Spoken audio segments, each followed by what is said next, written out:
Bonjour Nassim, Bonjour, comment ça va? très bien et vous? Ça va, merci. On se retrouve aujourd'hui pour une petite interview de ton job, ton métier. L'idée c'est que tu nous expliques ce que tu fais dans la vie et concrètement que tu te présentes et que tu nous présentes ton emploi et comment tu travailles aujourd'hui. C'est parti. Si tu peux rapidement te présenter, ton âge, etc. Bien sûr, alors je m'appelle Nassim Lassalle, j'ai 28 ans, marié, un enfant et actuellement je travaille dans le milieu bancaire auprès du service client. Quel est ton poste exact aujourd'hui? Alors le poste s'appelle Customer Care Representative, donc ce qui veut dire que je reçois des appels, des demandes de la part des clients, que ce soit par téléphone ou bien par chat. Donc essentiellement c'est soit de l'accompagnement, soit des problèmes techniques à résoudre ou bien répondre à des questions et des demandes. Puis du coup, je suis au quotidien auprès du client à représenter la banque. Ça fait combien de temps maintenant que tu travailles pour cette banque? Écoute, là ça va bientôt faire un an, on se rapproche de un an là, effectivement. Ok, ça te plaît? Je kiffe. Ouais, je kiffe. Avant ça, qu'est-ce que tu faisais? Bien avant ça, j'ai commencé tout d'abord en tant que téléphoniste dans le milieu des assurances, donc où je faisais de la prospection. J'ai commencé ça il y a 5 ans, donc je suis arrivé en Suisse en 2020 exactement. Et puis j'ai fait ça pendant 2 ans et demi. Ensuite, écoutez, j'ai pu ouvrir mon propre cabinet, donc je me suis associé à mon propre frère également, et on a ouvert un cabinet où nous-mêmes on formait des collaborateurs. Mon frère s'occupait des conseillers, moi de mon côté je m'occupais des téléphonistes. Donc pareil, donc on faisait de la prospection, on vendait des assurances. On était ce qu'on appelle des courtiers en assurance. Donc on a fait ça pendant 3 ans. Et puis ensuite, moi de mon côté, on a arrêté de cette activité-là, on a fait ma entreprise. Et moi de mon côté, j'ai directement été recruté en banque auprès du service client. Super. Tu as été dans ta carrière directeur d'une agence de courtage. Tout à fait. Tu es assez jeune, hein? Ouais, écoute, je suis arrivé, j'ai commencé à 21 ans et puis on a ouvert notre propre cabinet quand j'ai fêté ma 24e année. T'as aimé? J'ai kiffé.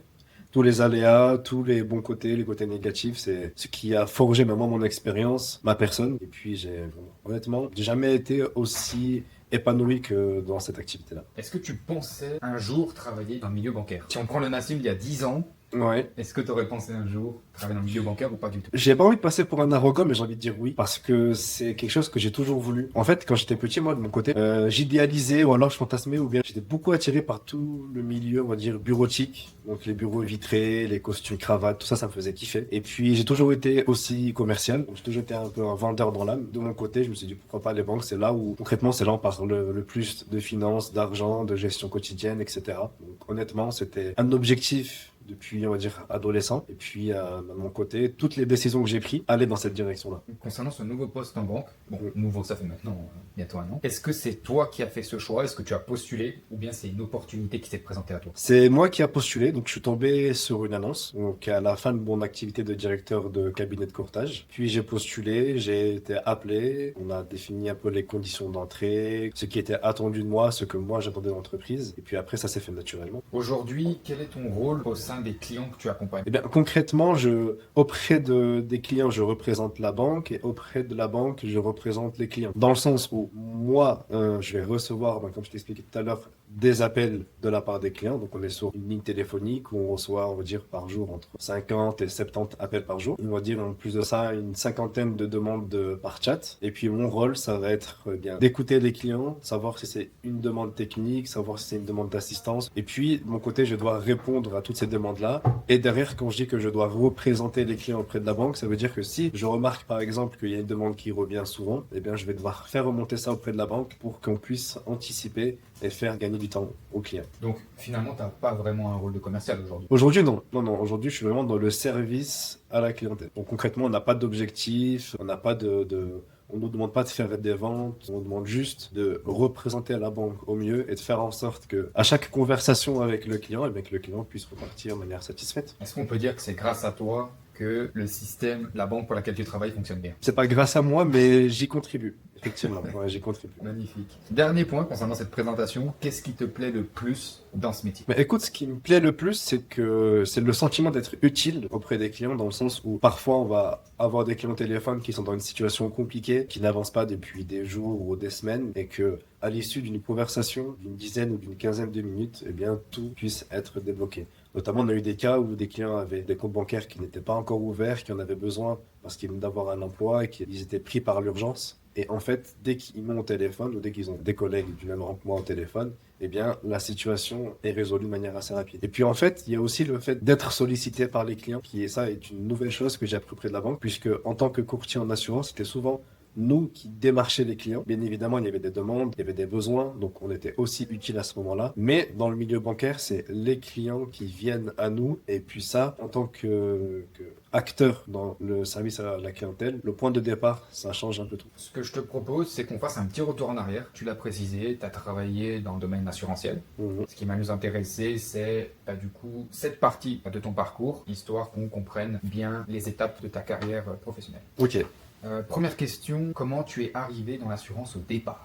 Qu'est-ce qui t'a fait arriver dans l'assurance en Suisse? Parce que de base, tu n'es pas de Suisse, on est d'accord? Oui, effectivement, de base, je suis de France, je suis issu de Valence, une petite ville dans la Drôme. Ok, et du coup, concrètement, comment t'es arrivé ici et dans le domaine assurantiel? Est-ce que t'as fait un autre emploi avant d'arriver dans l'assurance ou ça a été vraiment ton premier emploi? Mais écoute, avant de travailler en Suisse, moi je travaillais dans un call center. Pareil, c'était du service à la clientèle, mais dans le domaine téléphonique et multimédia. Et puis, ça s'est fait un peu de nulle part, hein. J'ai postulé dans une annonce de conseiller téléphonique sans même trop savoir ce qu'on demandait, ce qu'était le métier. Et puis, il faut savoir que moi, de base, j'avais que le bac. J'avais pas de diplôme. Puis, j'ai été appelé. On a fait un premier entretien téléphonique. Puis, je me suis déplacé dans la région sans connaître la Suisse, sans connaître la ville de Genève, sans rien connaître. Moi, je voulais vraiment intégrer la Suisse parce que, forcément, c'était un pays qui était beaucoup plus stable et qui pouvait apporter, du coup, une meilleure aisance financière. Donc, de mon côté, je me suis lancé dans la gueule du loup sans savoir où est-ce que j'allais. Et puis, une fois que je suis arrivé, que j'ai fait l'entretien d'embauche, ça a bien matché avec mes recruteurs. Donc pareil, après j'ai commencé la formation. J'ai tout appris de A à Z. Donc je partais vraiment de rien du tout. J'avais aucune connaissance en prospection téléphonique, ni même dans les assurances, ni même dans le courtage. Donc j'ai tout appris sur le tas. Et puis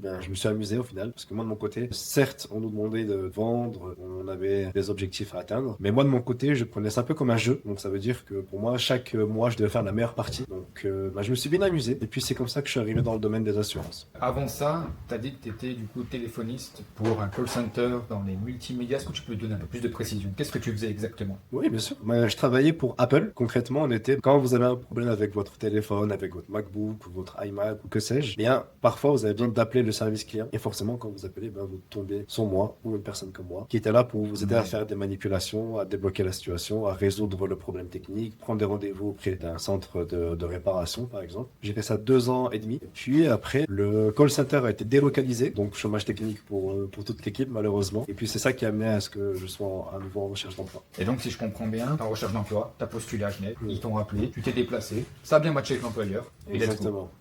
Pour moi c'était vraiment amusant.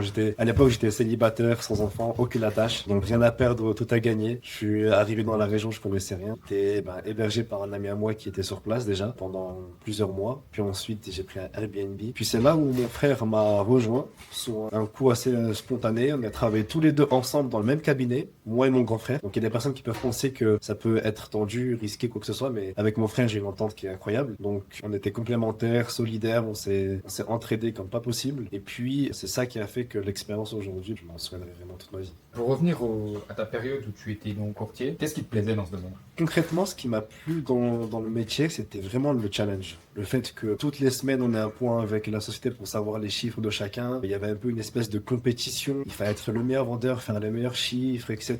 Et puis, honnêtement, toute cette ambiance-là, un peu style l'eau de Wall Street, quand on est jeune et qu'on va au travail pour rigoler, pour s'amuser, mais aussi pour être performant, honnêtement, on peut que kiffer. Et moi, de mon côté, j'ai kiffé. Je fais des bons chiffres, je me suis bien développé, je me suis bien amusé. Et j'insiste sur le fait de amuser parce que parfois, je voyais des collègues qui prenaient le métier un peu trop au sérieux, qui supportaient mal la pression ou autre. Moi, de mon côté, je prenais ça comme un jeu. Donc, au téléphone avec les clients, j'entendais chaque conversation amusante, chill, bonne ambiance. Et la vente, en fait, concrètement, se faisait beaucoup plus facilement comme ça. Est-ce que, concrètement, ça t'a appris à vendre? De fou. À mort. Quand tu es au téléphone et que tu raccroches avec une personne qui est âgée, qui s'approche de la retraite et que l'appel suivant, c'est une personne qui est jeune et que tu arrives en tant que caméléon à t'adapter à tes interlocuteurs, à être sympa, à rendre la conversation sympathique dans tous les cas et réussir à vendre, forcément après derrière ça, tu peux qu'apprendre. Et puis surtout, dans ce cabinet-là, je peux le dire parce qu'on avait eu une récompense. Le cabinet a été récompensé en tant que meilleur courtier pour l'année où j'étais présent. Donc j'ose dire que j'étais entouré des meilleurs à ce moment-là. Donc honnêtement, oui, effectivement, j'ai appris de malade mental. Est-ce que ça t'a permis de développer ton réseau et de faire des nouvelles rencontres et des nouvelles connaissances en Suisse? Oui. Ah oui. Ah oui, oui, oui. Vraiment. Honnêtement, quand j'ai commencé, je vais parler par génération. Quand j'ai commencé, les personnes qui ont commencé en même temps que moi, on était tous au même stade. Des téléphonistes, des conseillers. Et aujourd'hui, 5 ans, 6 ans plus tard, les personnes de ma génération ont quasi toutes leur propre cabinet, leur propre équipe. C'est tous des chefs d'entreprise. Donc oui, effectivement, avoir tout ça dans son réseau, c'est vraiment utile. Et puis il y a de tout, hein. Il y a ceux qui ont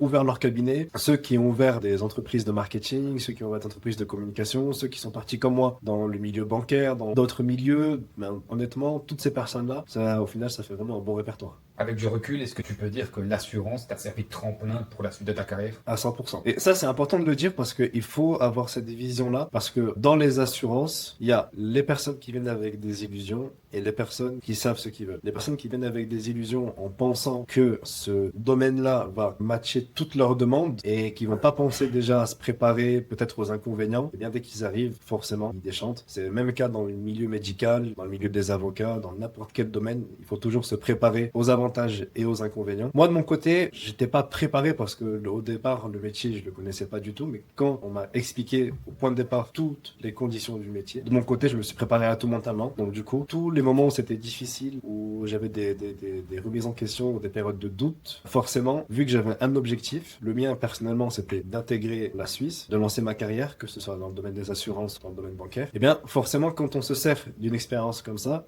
peut être qu'un bon tremplin. Et pourquoi est-ce que c'est un bon tremplin? Parce que à l'époque où j'ai commencé dans les assurances, il n'y avait aucune formation, aucun diplôme obligatoire pour pouvoir vendre des assurances. Donc ce qui veut dire que le marché voulait qu'on soit recruté en masse, et puis du coup, ben, tout le monde essaye de vendre, et ceux qui n'y arrivent pas, ben, tant pis pour eux, on va dire. Et du coup, on a un grand turnover, et il reste en survivant soit les meilleurs vendeurs, soit ceux qui se débrouillent le mieux. Et quand on réussit dans ce domaine-là, plus tard dans la carrière, et ben, ça prouve automatiquement au futur recruteur, et bien qu'on a du cran, qu'on sait se débrouiller, et puis qu'on sait atteindre des objectifs. On va parler maintenant du changement que tu as effectué, donc de l'assurance vers la banque. On va donner un peu plus de détails. Première question, pourquoi tu as décidé de changer de métier, changer de branche? Parce que c'est quand même deux métiers différents. Aujourd'hui, tu n'es plus commercial, tu n'es plus téléphoniste, c'est plus toi qui démarche la clientèle, tu l'as stipulé. Pourquoi avoir décidé de changer? Pour une seule raison, pour la stabilité. Parce que au bout de 5 ans, ma situation personnelle avait changé. Donc je me suis marié, j'attendais un enfant. Et être commercial dans cet environnement-là, eh bien, ça peut apporter du stress. Et moi, je voulais vraiment être dans un truc où dès que je dépointe, dès que j'ai fini ma journée de travail, je rentre et mon cerveau, ma tête est pour ma femme et pour mon enfant. Et quand on était commercial, ça allait. Quand j'étais téléphoniste, ça allait. Mais quand j'étais directeur de cabinet, ben forcément, on a toute cette pression-là du chiffre. Mais en plus, on a aussi la pression de la gestion de l'entreprise. Et puis moi, de mon côté, ça m'allait plus. Honnêtement, j'avais atteint un stade où j'avais beaucoup de pression, beaucoup de stress. Et ben, je voulais de la stabilité pour pouvoir pleinement profiter de la naissance de mon enfant et de ma vie de famille. Et du coup, ce que j'ai voulu arrêter, c'était vraiment cette recherche du chiffre, des objectifs. Attention, c'est temporaire, dans le sens où je me suis dit, pour les premières années de vie de mon fils, de 0 à 3 ans par exemple, eh bien, je prends un métier qui est un peu plus stable, où vraiment je fais juste des heures et je suis payé à l'heure, non pas à la vente. Et puis pourquoi pas revenir un peu dans le domaine plus tard, on sait pas de quoi il fait demain. Ah, donc possiblement, tu vas redevenir. De toute façon, quand on a été commercial, il faut le dire, c'est possible de, entre guillemets, redevenir salarié lambda et travailler à l'heure, mais on est toujours attiré par faire des affaires.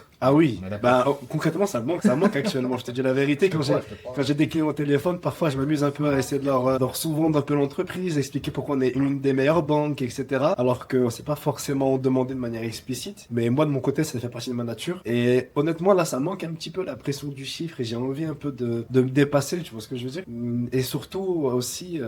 on a été conditionné, tu as été conditionné à produire, faire rentrer du chiffre d'affaires. Exactement. En plus tu étais directeur, tu devais faire tourner la machine. Exact. Tu as été conditionné à ça pendant 3 ans. Quand tu repasses de l'autre côté où tu es payé à l'heure, tu es un salarié lambda, finalement, il n'y a aucun mal à ça, hein, il faut le dire. Bien sûr, non, c'est bien. Tu gardes des bons mauvais réflexes du coup. Exact, ouais. Et du coup, ça te manque, je pense. Ça manque. Il y a la pression du chiffre, enfin, il n'y a pas la pression, mais il y a l'atteinte des objectifs qui me manquent. Et il y a aussi la liberté. Parce que en tant que commercial, téléphoniste et même directeur d'entreprise, ben forcément, je n'étais pas soumis à un planning. Donc, je pouvais venir à l'heure que je voulais, partir à l'heure que je voulais, tant que mes résultats étaient atteints. Première étape, mon supérieur était content. Et quand j'étais directeur, ben moi, j'étais content quand mes résultats étaient atteints. Et puis ça manque un petit peu, tu vois, parce que là, maintenant, je dois arrivé au travail à l'heure, repartir un peu après l'heure. Et puis forcément, quand on a des rendez-vous, envie de réparer la voiture, ou que sais-je, envie de prévoir des longues vacances, etc., ben là, c'est plus forcément possible, parce qu'on a des comptes à rendre. Donc oui, il y a des des avantages d'un côté, des inconvénients de l'autre. On peut pas, pour moi, une carrière, notre génération, on est une génération où je pense qu'on va changer un peu de métier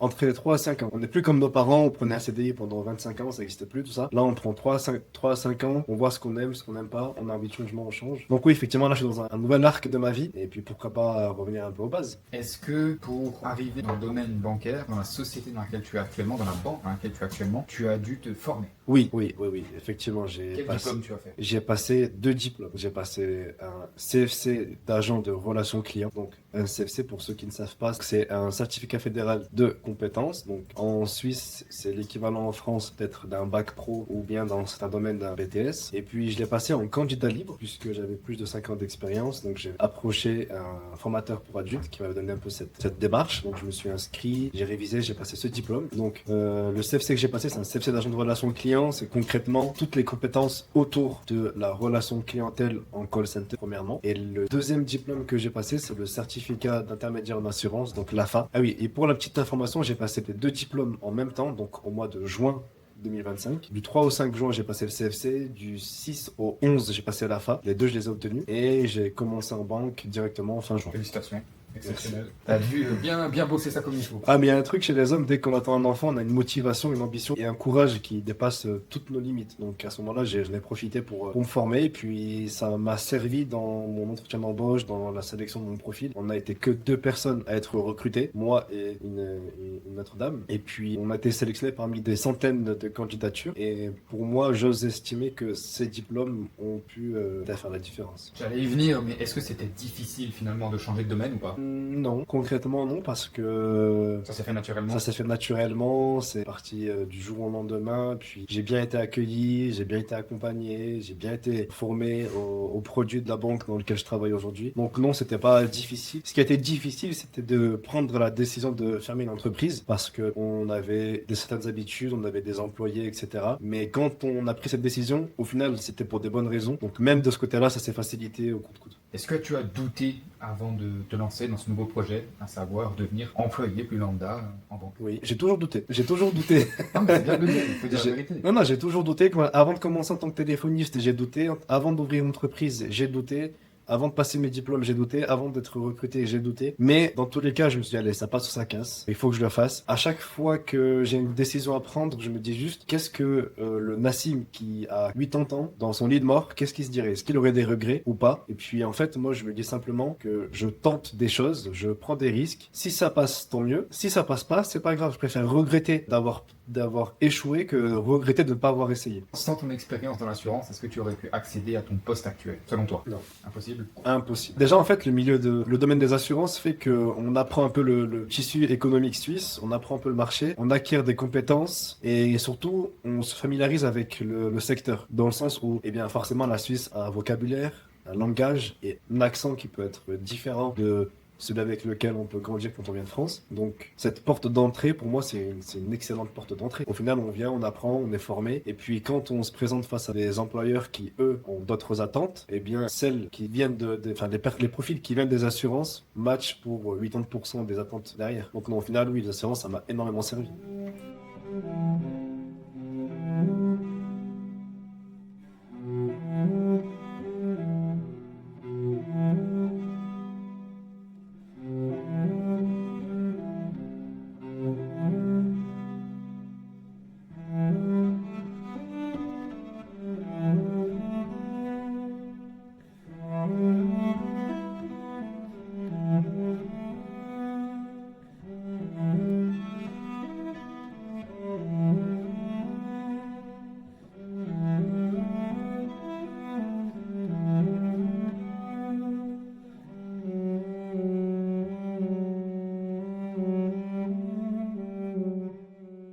On se retrouve du coup dans un petit café. Ouais, plutôt sympathique. Plutôt sympa. Au restaurant, il y avait un peu de monde, on n'a pas voulu déranger les gens. Du coup, on va aborder un point qui est important, un sujet clé, c'est l'argent. Qui est tabou dans certains pays, mais qui ne l'est pas ici. Exactement. Je le répète, je te l'ai dit en off, mais je te le dis aussi ici maintenant. C'est des questions auxquelles tu ne souhaites pas répondre. Tu me le mentionnes, il n'y a aucun souci. Tu n'y réponds pas, ok? Pas de souci. On est parti? Let's go. Première question, est-ce qu'on gagne bien sa vie lorsqu'on travaille en banque? Est-ce qu'on gagne bien sa vie? Oui. C'est pas un domaine où on va aller courir après des chiffres et péter le score non plus. Mais on est confortable. C'est-à-dire qu'on a un équilibre, une bonne stabilité. On reçoit la paye tout le temps au même moment. C'est calibré, c'est bien organisé. Une fois qu'on a la paye, on a largement de quoi payer ses factures et avoir un reste à vivre qui est quand même assez élevé et confortable. Est-ce que tu estimes que tu gagnes mieux ta vie maintenant plutôt qu'avant dans l'assurance ou pas? C'est relatif. On va dire que si je convertissais l'argent que je faisais par le temps consacré à travailler, c'est légèrement inférieur parce qu'en assurance, je travaillais moins d'heures, mais en termes de chiffres, j'étais concrètement un peu mieux. Donc tu travaillais moins pour gagner plus. Voilà, je travaillais moins pour gagner plus, avec non pas la certitude de savoir ce que j'allais gagner à l'avance puisqu'on a des chiffres à atteindre, mais en vrai, je dirais pas que je gagne plus dans les banques, je dirais juste que je suis plus confortable et je suis plus tranquille. Je suis un planqué maintenant, je suis dans ma planque. Concrètement, il y a plus d'argent à gagner dans l'assurance de par les commissions et la performance. Oui, tout à fait. Ok. Tout à fait. En fait, il faut bien avoir conscience de l'argent qu'il a gagné, comment est-ce qu'il arrive. En banque, forcément, tu as un cahier des charges. On attend de toi que tu répondes à un certain nombre de clients, que tu traites un certain nombre de demandes clients. Et puis, tu es payé à l'heure. Tu as de la valeur qui est plus augmentée, qui est plus valorisée, c'est ta expérience. En assurance, peu importe qui t'es, tant que tu arrives à obtenir ta vente, tu es payé pour. Quel est ton meilleur mois en assurance? Meilleur mois en assurance. Meilleur mois en assurance. Que tu as été directeur. Ouais. J'ai passé le côté directeur parce que quand j'étais directeur, on a fait des mois énormes. Mais quand on a fait des mois énormes, l'argent restait dans la société. Avant de me payer, je payais d'abord mes employés, mes charges. Ensuite, je me reversais un salaire. Donc même quand on a fait des mois extraordinaires, on est resté relativement raisonnable. Le meilleur mois en tant que directeur, ça a été, je pense, autour de 15K. 15K, le meilleur mois en tant que directeur. J'aurais pu prendre plus, mais voilà, je me suis quand même resté. Et mon meilleur mois en tant que téléphoniste, ça a été 2 mois consécutifs. En 2 mois, j'ai travaillé 3 semaines sur les 2 mois. Le reste, j'étais en vacances. Incroyable. Et sur ces 2 semaines, j'ai fait 9K le premier mois et l'équivalent de 4 le deuxième, en ayant travaillé seulement 3 semaines. Ça a été du coup des clients que j'ai fixés, des recommandations, et puis ça a été un chiffre d'affaires qui s'est généré alors que j'étais même pas présent sur place. C'était le conseil avec qui je travaillais, dédicace à mon frère, qui a fait ce joli travail et qui a fait en sorte que mon meilleur mois était un mois où j'étais pas énormément présent, j'étais en vacances. Et en banque? Bah en banque, ça tourne autour des 4, 4-5. Ouais, c'est différent. Ouais, 4-5. Est-ce que tes revenus sont stables aujourd'hui? Ils sont très stables et c'est pour ça que je me suis penché vers le domaine bancaire et vers le métier en service client. Est-ce qu'il y a eu une progression vis-à-vis de ton salaire avec l'expérience, malgré que ça fait que 1 an que tu es en banque? Ou pas encore? Une progression au niveau de mon salaire, c'est-à-dire? Est-ce que ton salaire a évolué en 1 an? Non, c'est ma première année. Donc la première année n'est pas encore bouclée. On a ce qu'on appelle une révision de salaire qui est possible au niveau du dernier semestre de la première année, où là justement on a un entretien avec du coup le manager et on doit en fait justifier des tâches qu'on a prises en main, des différentes missions qu'on a rajoutées à notre cahier des charges pour pouvoir renégocier notre salaire. Pour moi, ça n'a pas encore lieu. Ça va arriver dans les mois à venir. Et puis à ce moment-là, j'aurai sûrement la chance, j'espère, la chance de pouvoir faire évoluer mon salaire. Selon toi, est-ce que les revenus sont à la hauteur de l'investissement? Que ce soit un investissement temporel dans la formation ou bien financier dans les formations que tu as fait, donc le CFC ainsi que l'AFA? Oui, 100%. En fait, on est là à parler d'une formation qui est entre une poignée de milliers de francs, donc on est là concrètement à moins de 5000 francs, pour décrocher un emploi derrière où on a une stabilité, où on a une carrière qui est lancée. Si on compare ça avec des études en école de commerce, c'est dérisoire. Donc oui, pour moi, c'est largement rentable. Et puis, forcément, le retour sur investissement, il peut venir que de nous-mêmes. Il n'y a pas de la formation, c'est pas la formation qui paye mon salaire, c'est moi, mes compétences et ce que j'ai fait grâce à la formation. On va aborder un point qui sont du coup les compétences que tu as acquises dans le domaine de l'assurance et que tu as du coup transférées dans la banque. Si tu les as transférées, tu vas nous expliquer. Première question, quelles compétences acquises en assurance te servent encore aujourd'hui? La compétence de force de persuasion, entre guillemets, force de proposition. En fait, dans l'assurance, on a beaucoup de prospects au téléphone et il faut savoir déceler une fenêtre d'opportunité où là on peut venir faire une proposition commerciale. Et puis ça me sert dans le domaine bancaire quand je dois accompagner des clients et que forcément parfois il y a des moments où ils ont un peu du mal à suivre les instructions, quoi que ce soit. Et bien grâce à mon expérience dans les assurances, je peux pousser la chose pour qu'ils m'accompagnent. Il y a aussi l'empathie. L'empathie quand on a une personne dans les assurances qui nous explique un peu ses problèmes du quotidien où la solution est l'assurance, et bien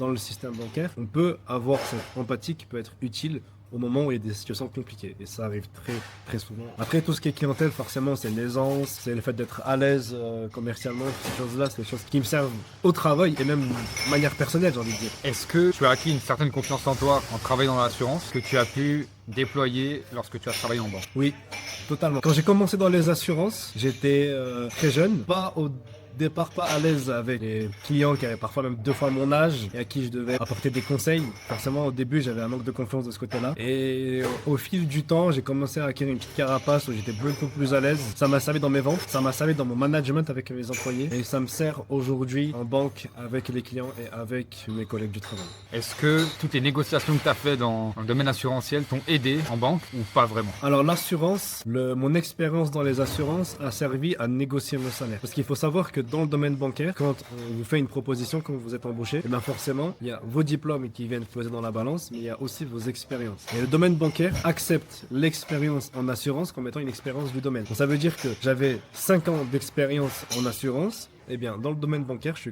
suis considéré comme quelqu'un qui a 5 ans d'expérience dans le domaine. Là où des personnes en reconversion professionnelle qui viennent de n'importe quel autre bord, s'ils ont des années d'expérience, c'est considéré comme une demi-part, donc une demi-année. Donc oui, l'assurance, ça m'a servi à ce moment-là pour négocier mon salaire. On va parler maintenant d'un sujet important, c'est la formation. Parce que tu as dû te former. C'est un sujet qui est important parce que je pense que tu l'as vu au 1er janvier 26, l'AFA est devenue obligatoire pour tous les assureurs. Tout à fait. Petite question comme ça avant de démarrer, est-ce que l'AFA est obligatoire pour si tu veux travailler en banque ou pas? Il n'est pas obligatoire, mais il va énormément servir puisque en banque, on peut vendre des produits d'assurance, notamment des 3e piliers qu'on aborde beaucoup dans ce domaine-là. Et puis, le fait d'avoir l'AFA, ça va permettre d'avoir le droit légitime de pouvoir vendre ces assurances aux clients. Donc, c'est pas obligatoire, mais quand un profil arrive et a déjà l'AFA, forcément, ça aide. Selon toi, démarrer le métier d'assureur ou de banquier avec une bonne formation, est-ce que c'est important? C'est essentiel même, je dirais. Primordial? C'est primordial. Parce que toi, tu disais que tu as commencé comme ça, en apprenant sur le tas. Oui. Si c'était à refaire, est-ce que tu ferais différemment? Non, du tout. Pour moi, le fait que l'AFA soit obligatoire, c'est vraiment une amélioration du marché, puisqu'en fait, on était formé certes, mais l'AFA vient apporter une qualité de conseil. Et pour moi, c'est primordial non seulement pour forcément les personnes qui passent la formation, puisqu'ils vont pouvoir apprendre et connaître leurs droits en tant que futur commercial, en tant que futur courtier. Et puis surtout, ça apporte une chose pour aussi les clients, puisque les conseils qui vont leur être donnés vont être certifiés et approfondis. Donc oui, c'est essentiel, c'est super important. Formez-vous et s'il y a un conseil que je peux donner, n'arrêtez jamais de vous former. Même quand vous avez votre premier CDI, même quand vous avez votre travail, améliorez votre carrière, passez des formations, c'est essentiel, c'est primordial. Vous avez votre carrière qui est en cours grâce à l'AFA, grâce à notre diplôme, passez des certifications de management, apprenez des nouvelles langues, apprenez des compétences. Honnêtement, c'est vraiment quelque chose qu'il faut faire tout au long de sa carrière. Ok. Tu as fait ta formation AFA. Ouais. Comment ça s'est passé? Mais c'était cool, honnêtement, ça s'est bien passé. Très technique, il faut vraiment suivre, il faut vraiment être rigoureux, il faut être sérieux dans ses révisions et il faut aussi beaucoup pratiquer, puisqu'en fait, c'est un système de QCM, le passage de l'AFA, et puis le fait de faire un maximum de QCM, s'entraîner comme si on passait l'examen, ça aide énormément. Mais non, honnêtement, très bien passé, les cours étaient cool, complets, les formateurs étaient dispo, il y avait vraiment toute la structure qui m'a accompagné pour que je puisse l'obtenir rapidement. Et puis en plus, j'ai passé l'AFA en même temps qu'un autre diplôme, donc j'étais entre deux feux, et malgré tout, j'ai quand même réussi à l'obtenir. Ouais, non, franchement, c'était vraiment cool. Comment est-ce que tu as trouvé ton formateur et les supports mis à ta disposition? Franchement, rien à redire. Honnêtement, les cours étaient rendus amusants. On est dans un domaine qui est très technique. Il y a beaucoup de termes compliqués et les cours étaient très simplifiés, donc c'était vraiment sympathique. Et puis, je me suis senti accompagné. Dès que j'avais une question, on me répondait directement. J'ai progressé. Je pensais le passer en peut-être 4, 5, 6 mois. Au final, je l'ai eu en moins de 2 mois, donc honnêtement, nickel. Magnifique. Est-ce que selon toi, l'AFA permet d'éviter certaines erreurs, surtout au début? L'AFA permet d'éviter vraiment 80% des erreurs au début. Parce qu'en fait, dans l'AFA, on t'explique concrètement c'est quoi les produits que tu vas vendre, on t'explique concrètement la loi, comment est régulé le marché, ce que tu as le droit de faire ou tu n'as pas le droit de faire. On t'explique les différentes positions que tu peux avoir en tant que courtier, commercial, employé, indépendant. Et puis, c'est des erreurs que si tu n'as pas l'information, tu tombes dans des pièges. Donc oui, l'AFA vraiment aide énormément. Si tu devais recommencer aujourd'hui, tu ferais quoi différemment? C'est une bonne question, ça. Je ferais quoi différemment? Je passerais l'AFA avant d'aller dans le métier, parce que moi j'ai vraiment fait des années avant de passer l'AFA, alors que je suis dans le métier. Après, je pense que c'est la seule chose que je modifierais. Je pense que j'aurais peut-être passé des diplômes, le diplôme suisse plus tôt. J'aurais plus appris l'anglais plus tôt, parce que l'anglais c'est vraiment très très important ici. Pas que dans l'assurance, peut-être plus dans la banque que dans l'assurance. Et puis voilà, c'est tout. Après le reste, j'ai aucun regret. Pour moi, le parcours était cool. Il n'y a rien d'autre à modifier. Ok, super, merci. Je t'en prie.